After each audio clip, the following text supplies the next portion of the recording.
হয় না, কারণ আমি আগে থেকে ব্যাগটা গুছিয়ে রাখি। হে এভরিওয়ান, গুড মর্নিং সবাইকে। কেমন আছো তোমরা সবাই? আশা করি সবাই অনেক ভালো আছো, সুস্থ আছো। আমরাও বেশ ভালো আছি, সুস্থ আছি। আমার নতুন একটা ভিডিওতে তোমাদের সবাইকে ওয়েলকাম জানাচ্ছি। কালকে আমাদের বাড়ি ফিরতে অনেক রাত হয়ে গেছিলো, তারপর এসে খাওয়া দাওয়া করে ঘুমাতে অনেক রাত, তো ঘুম থেকে উঠতেও লেট হয়ে গেছে। এই যে দেখো, ইনি এখনও পড়ে পড়ে ঘুমাচ্ছে, তো আমি ওর জন্য সকাল সকাল লিকার চা করে নিয়ে চলে এসেছি, আর আমাদের জন্য আলাদা করে হবে দুধ চা। তো আজকে আমার কিছু কাজ রয়েছে একটু কলেজে, তো সেটার জন্যই যাব, নয়তো একদম ফার্স্ট মর্নিংয়ে বেরিয়ে যেতাম এখান থেকে, কিন্তু ওই কাজটা সেরে তারপরে আবার বাড়ির উদ্দেশ্যে রওনা দেবো। তো ওকে চাটা করে দিলাম, এরপর গিয়ে আমাদের চাটা করবো। আজকের এই ভিডিওটা না একদম পুরো অন্যরকম, মানে কি বলতো, এরকম ঘটনা আমার লাইফে প্রথমবার ঘটেছে। তো কি সবটাই বলবো তোমাদেরকে, আস্তে আস্তে ভিডিওটা দেখো। এদিকে দেখো, এসে দেখছি মা ডিম সিদ্ধ বসিয়েছে এইদিকে, আর এদিকে প্রেশার কুকারে হচ্ছে মটর সিদ্ধ করেছে, ঘুগনি হবে আলু দিয়ে, আর ওইদিকে হচ্ছে লুচি, তোমাদের দাদাভাইয়ের ফেভারিট। তো এগুলোই হচ্ছে সকালের ব্রেকফাস্ট। এদিকে দেখো ডিম সিদ্ধটা হয়ে গেছে, তো এটাকে আমি ছাড়িয়ে নিচ্ছি, আর ওর জন্যই বানানো, কারণ এমনিতেই দেখতে পাচ্ছ তোমরা চেহারা কতটা খারাপ হয়ে গেছে। তো ফৌজিরা না এমনই, মানে বাড়ি আসলে ওই 30 দিনের ছুটিতে অন্তত 10 কেজি ওয়েট বাড়িয়ে ফেলে, মানে এতটাই যত্নে রাখা হয় ওদেরকে। সেটা তো অনেকে যারা বলছো কমেন্টগুলো, তোমরা বললেও ওর যত্ন আমি এমনিও করি, না বললেও করি, সেটা তোমরা জানো। বাড়ি আসলে আমি কত রকমের নতুন নতুন রান্না করে ওকে খাওয়াই। তো এখন থেকে ওকে আমি বলেছি কি কি করবে সকালবেলায়, বা কিভাবে ওর শরীরে যত্ন নেওয়া হবে, সেই সব কিছুই আমি দায়িত্ব নিয়েছি।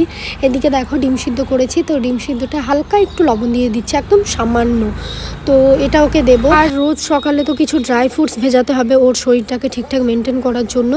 তো আমি তো সেই এর আগে আমন্ড অর্ডার করেছিলাম 2 প্যাকেট, তার মধ্যে 1 প্যাকেট এখনও কাটা হয়নি, ওটা নিয়ে যাব ভাবছি সাথে করে, আর কিছু ছোলা আর কিছু বাদাম আনতে দেবো, তাহলে মোটামুটি হয়ে যাবে। সে যাই হোক, এদিকে দেখো আমি আমার কাজটাকে সেরে নিচ্ছি। আর তোমরা যে আগের দিন ব্যাগ গোছানোর ভিডিওটা দেখেছিলে না, ওটা কিন্তু এই দিনের ভ্লগ ছিল, মানে যাওয়ার দিনের। তো সেই তাড়াহুড়ো করে ব্যাগ গোছাতে গিয়ে আমি এত সমস্যায় পড়েছি, সেটা তোমাদেরকে অবশ্যই বলবো। মানে লাস্ট পর্যন্ত একদম পুরো সেই নাকানি চোবানি অবস্থা, রাত 10টা পর্যন্ত আমরা বাড়ির বাইরে ঘাটের ধারে বসেছিলাম। তো কি হয়েছে কি সবটাই তোমাদেরকে বলবো। এদিকে দেখো ওকে ডিম সিদ্ধটা দিলাম, আর এরপর হচ্ছে যাব একটু বাজারে, আর যাব একটুখানি আমার কলেজে, কিছু কাজ আছে, মানে অফিসিয়াল কিছু কাজ, তার জন্য। সে যাই হোক, এইদিকে দেখো তারপরে হচ্ছে এখানে লুচি বেলা হচ্ছে, আর এদিকে লুচি ভাজাও হচ্ছে, একদম পুরো ফুলকো ফুলকো লুচি, দেখতেই পাচ্ছ। আহা, দেখতে কি সুন্দর লাগছে, বাট আমার খেতে একটুও ভালো লাগে না। আফসোস বা দুর্ভাগ্য যেটাই বলো না কেন, বাঙালি হয়েও লুচি ভালোবাসি না। বাট আজ আমি আমার জন্য পরোটা করতে বলিনি, আমি মুড়ি খেয়ে নেবো ঘুগনি দিয়ে, আর ওর জন্য লুচি করা হচ্ছে, ওর জন্য বলতে বাড়ির সবারই জন্যই আর কি। তো আজকের এই ভ্লগটা একটু ছোট হয়েছে, তার কারণ আমি এত প্রবলেমে পড়েছিলাম, কোনো ভিডিও শ্যুট করতে পারিনি। তো বলি চলো কি হয়েছে। তাড়াতাড়ি করে ব্যাগ গুছিয়েছি, তো সমস্ত কিছু নিয়েছি কি না আমার অত খেয়ালও ছিল না। তো আমার লকারের চাবিগুলো নিতে আমি ভুলে গেছিলাম, যার ফলে কি হয়েছে, আমরা যখন ঘাটের ধার পর্যন্ত পৌঁছে গেছি, নৌকায় উঠছি আর কি, স্টেশনে মনে পড়লেও হতো, তখন হঠাৎ করে কথায় কথায় মনে পড়লো, আরে যা, আমি তো লকারের চাবিটাই আনিনি। তো ওকে বলার সাথে সাথে আমাদের দুজনেরই মাথায় হাত। তো কি করব ভেবে চিন্তে অনেক ভাবনা চিন্তা করলাম, পরের দিন যাব না কি করব, এত রাত হয়ে গেছে, কে দিতে আসবে, এতটা রাস্তা চলে এসেছি, অর্ধেকের বেশি। তো মানে একদম কি বলবো, মানে কোনো কিছু ভেবে পাচ্ছিলাম না কি করব। রাতও এমন হয়েছে যে আর গাড়ি পাবো কিনা সন্দেহ, সব কিছু মিলিয়ে মাথা খারাপ হয়ে যাচ্ছিল ওই মুহূর্তে। তারপরে ধীরে সুস্থে সমস্ত চিন্তা ভাবনা করলাম যে কালকেও তো সেই ফার্স্ট মর্নিংয়ে উঠে আনতে আসতে হবে, তার থেকে তোমাদের দাদাভাই বললো চলো আজকেই লেট করে বাড়ি যাব, একবারে নিয়েই যাব। তো ও আমাকে বললো তুমি আমার সঙ্গে স্টেশন পর্যন্ত আবার ঘুরে চলো, আর আমার একটা দাদা স্টেশন পর্যন্ত চাবিটা দিয়ে গেছে। তো আমি বললাম আমি আর যাবো না, আমি এখানে একটা দোকানে বসছি, ঘাটের ধারে অনেকগুলো দোকান রয়েছে, আর ঘাটটা 11টা পর্যন্ত পার দেয় মোটামুটি। তো আমরা জেনে নিলাম কতক্ষণ খোলা থাকবে। তারপরে একটা টোটো বললাম, ওই যে 9টা সাড়ে 9টার দিকে আমরা যাব, এরকম টাইমে কি থাকবে, এরকমভাবে জানলাম আর কি। কোনো টোটোওয়ালাকে রাজি করানো যাচ্ছিল না। একটা অটো বললো 400 টাকা নেবে, ভাবো, যেখানে আমি 30 টাকা দিয়ে বাড়িতে আসি। তারপর ওকে বললাম ঠিক আছে ছেড়ে দাও, দরকার নেই, তো পরের দিন এসে তুমি নিয়ে যেও। তারপর কিছুক্ষণ পর একটা টোটো পাওয়া যায়, উনি 200 টাকায় রাজি হয় ওই 9:30টার সময় আমাদেরকে নিয়ে আসার জন্য। তো তারপরে তোমাদের দাদাভাই বললো বেশ ঠিক আছে, তাহলে তো ভালোই হলো। তারপর ও বেরিয়ে যায় চাবি আনার জন্য স্টেশনে, আর আমি দোকানে বসেছিলাম। বাট আমার এতটা ভয় লাগছিল, এতটা নার্ভাস লাগছিল, কারণ রাত তখন অনেকটা হয়ে গেছিলো। আর মহিলা বলতে সেইভাবে জানোই তো, ওই ঘাট পারাপার বলতে যারা হয়তো বাইরে ছিল তারাই পারাপার করে, খুব একটা যে ভিড়ভাট্টা হয় এমনও না। তো একটা দোকানের সামনে বসেছিলাম, দোকানটা আবার 8টার মধ্যে বন্ধ হয়ে গেল।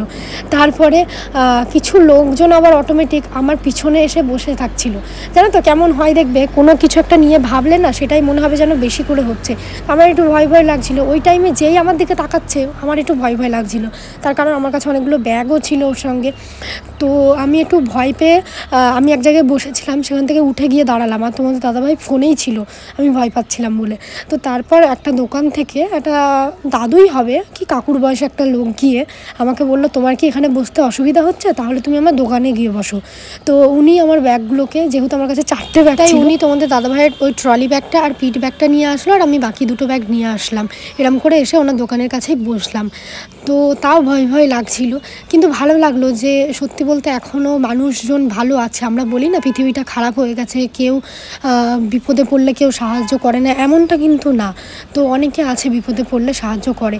আসলে উনি দূর থেকে দেখে বুঝতে পেরেছিলেন আমি ওখানে অস্বস্তি বোধ করছিলাম, মানে আমার পিছনে বেশ কতগুলো ছেলে এসে দাঁড়িয়েছিল। এমনিতে আমি সাহসী, বাট জায়গাটা যেহেতু অচেনা তাই একটু ভয় ভয় লাগছিল ওই আর কি। আর আমি বসেছিলাম একটা গাছের গোড়ায়, সেখানে শান বাঁধানো ছিল। সেখানে আমার উঠে পড়া দেখে দূরে একটা দোকান থেকে একটা কাকু এসে আমাকে বলল, তুমি তাহলে আমার দোকানে গিয়ে বসো।